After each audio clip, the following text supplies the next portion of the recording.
Adding and subtracting rational functions.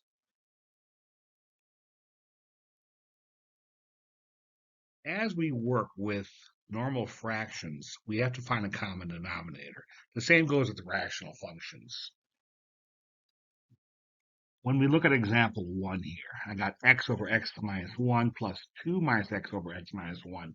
I've already got the same common denominator, x minus 1 and x minus 1. And as with normal fractions, when we add what's in the numerator here and get this result, we still have the same denominator. Still going to be x minus 1. And x in the numerator and 2 minus x, that's x plus 2 minus x. Well, the x's cancel out here. All left is 2. And we have the remaining x minus 1. Same thing as with 7a plus 3 over a plus 2 and 2a minus 1 over a plus 2. Same denominator. And my result will have the same denominator all the way across. I'll put together what's in my numerator, 7a plus 3, which is right here. I'm just putting it all in one fraction. And then plus 2a minus 1. Well, 7a plus 2a is 9a. And then 3 minus 1 over here is 2. So my final answer is 9a plus 2 over a plus 2. And I really can't do anything with that. The same thing goes with subtracting of rational expressions. We've got to have a consistent same denominator. And what I want you to remember more importantly is whatever we're subtracting, and like in this first equation right here in example 1 for subtraction, I'm subtracting everything within this. So we have to be careful. I have a b squared here and a b squared here in my denominator. So all the way across, my denominator would be b squared. And I have b plus 1 minus 4 minus b. So let's be careful with this. The first part is b plus 1. That stays as it is. And then I'm subtracting minus 4 minus b. And I put these parentheses so I make sure I'm consistent with my adding and subtracting. B plus 1 minus 4 minus b. Well, minus 4 simply becomes minus 4 right here. And minus a minus b is plus b. So this ends up being b and b, which is 2b. And 1 minus 4 is minus 3. And again, our denominator will stay the same, b squared. This last example, I got 2x in the denominator here and 2x in the denominator here. And again, that goes all the way across. But I've got x plus 1 over 2x minus 5x minus 2 all over 2x. And remember, I got to subtract everything that's within this. So it's x plus 1 minus, this minus right here, everything within these parentheses, 5x minus 2. Let's rewrite that. X plus 1 minus 5x minus negative 2 is plus 2. So x minus 5x is minus 4x. 1 plus 2 is 3. So it's negative 4x plus 3 all over 2x. Now, that's a lot of fun. It was simple because we had common denominators. But with our rational expressions with different denominators, we have to find something consistent. And this is where we do the least common denominator method by using the least common multiple. And you know, the general rule for a lot of people is I just multiply both denominators together. Well, you can, but let's see if we can make it simpler. The problem we have here is you just can't multiply both together. You have to be careful in terms like we got to find something consistent. Now, I've got 1 over 3x squared for my first rational expression and 5 over 6x. My denominators are 3x squared and 6x. Now, what I'm going to do is I'm going to break these apart in the simplest terms. 3x squared is 3 times x times x. 6x is 3 times 2. Oops, I forgot the x there. Times x. Now, I have in this expression 1, 3, and 2 x's. In here I have 1, 3, 1, 2, and 1 x. And whatever expression I have to grab one of everything, at least. And if there's two of the same thing, I grab the higher number, or three of the same thing. There is only 1, 3 here. I'm sorry, there's 1, 3 in this one, and 1, 3 in this one. So I'm going to grab a 3. There's 2 in this one, and that's the only one that has 2, so I'm going to grab that. Now this one has an x, but this one has 2 x's. So I'm going to grab 2 x's. And when I multiply those together, I get the common denominator for this. 3 times 2 times x is 6x squared. And what we want to do is we want to convert both of these into a common denominator, 6x squared. My first one, 1 over 3x squared. How do I convert that into 6x squared? Well, I'm multiply times 1, except in this case, it's 2 over 2. 1 times 2 is 2. 3x squared times 2 is 6x squared. And it's the same thing. We multiply times 1. We just renamed it with a different set of expressions because we made it 2 over 2. So 1 over 3x squared is the same as 2 over 6x squared. My second one, 5 over 6x. How do I get to 6x squared there? From 6x squared. I'm still going to multiply by x. And if I got to multiply times 1. X over x is 1. So 6x times x is 6x squared, common denominator again. And then 5 times x is 5x. So my new expression I'm going to add together is going to be 2 over 6x squared plus 5x over 6x squared. And that's going to be 5x plus 2 over 6x squared. Common denominators, break it down to simplest components, find every possible unique number or variable, and if they have the same, whichever one has the most. Now we're going to do the same thing as we did before, finding the common denominator. And sometimes you simply have to multiply the two denominators together. There's no easy way of factoring. But we don't have to multiply it all out. We can just keep it separated. And what I mean by that is I'm looking at this expression, 5 over c plus 2 plus 6 over c minus 3.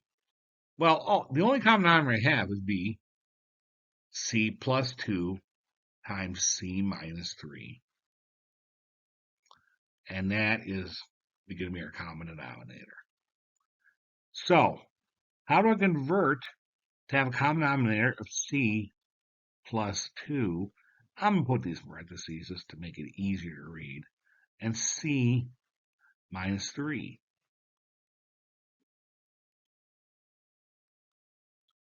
Well, I need c plus 2, c minus 3, which is right here in this first one. And to convert 5 over c plus 2 with a denominator, c plus 2, c minus 3, I'm going to multiply both the numerator and denominator by c minus 3, because this is still 1. C minus 3 over c minus 3 is 1. And that gives me my c plus 2 over c minus 3. I distribute the numerator. 5 times c is 5c, right here. And then 5 times negative 3 is minus 15. And then the second expression, 6 over c minus 3, I'm going to convert that into c plus 2 over c minus 3. I'm just going to multiply both numerator and denominator by c plus 2. That gives me my common denominator, c plus 2 over c minus 3. Use distribution in the numerator. 6 times c is 6c, right here, and 6 times 2 is 12. So my expression here is now, my new expressions are going to be, instead of 5 over c plus 2 and 6 over c minus 3, I'm going to erase this here, because we got some messiness going. And what I'm going to do is, like I said, I already just basically reconverted it. Just rechanged. It's the same thing. Here's my common denominator, c plus 2 over c minus 3, going all the way across here. And then in my first equation, I converted that into 5c minus 15, which is right here. My second equation is 6c plus 12. I'm going to add them both up. 5c plus 6c, right here, equals 11c. And then minus 15 plus 12 is minus 3. So my final equation is 11c minus 3 over c plus 2 over c minus 3. And that's all we can really do with that expression. What can get a little hairy and a little complicated, but not really. Because if we remember our factoring, this isn't difficult at all. As we have different binomials in the denominator. And I look at this here, and I've got an expression. 5n plus 5 over 5n squared plus 35n minus 40. That's one rational expression. The other one is plus 7n times 3n. And part of me wants to think, oh, I will just multiply 5n squared plus 35n minus 40 times 3n. Well, that is going to be a huge mess, especially when you multiply that 5n squared plus 35n minus 40 times that second expression. Let's see if we can simplify this first. And what I mean by factoring, really. 5n plus 5, it can be really refactored as 5 over n plus 1. All I'm doing is simplify or factoring out some of this. And then 5n squared plus 35n minus 40. Pull out a 5. I'm left with n squared plus 7n minus 8. And that's using the PQ method. So let's see what we have here. Well, first, I can see I got a 5 over 5 here. But let's keep going here. N squared plus 7n plus 8 is the same as n plus 8 times n minus 1. So what I've got here is I've got right here, I should say by FOIL, n times n is n squared. That's the first. The outside is n times negative 1, negative n. Inside, 8 times n is 8n, so that's my plus 7n, and 8 times negative 1, negative 8. So just factoring n squared plus 7n minus 8 use the PQ method. Now let's see what we can simplify. Well, there's a 5 in the numerator and 5 in the denominator all being multiplied, so that factors out. And that leaves me in the numerator n plus 1 over n plus 8 over n minus 1. And I really can't make that much simpler. But in the second expression, I got 7n over 3n. Well, there's an n in both of them. I'm going to cross that out.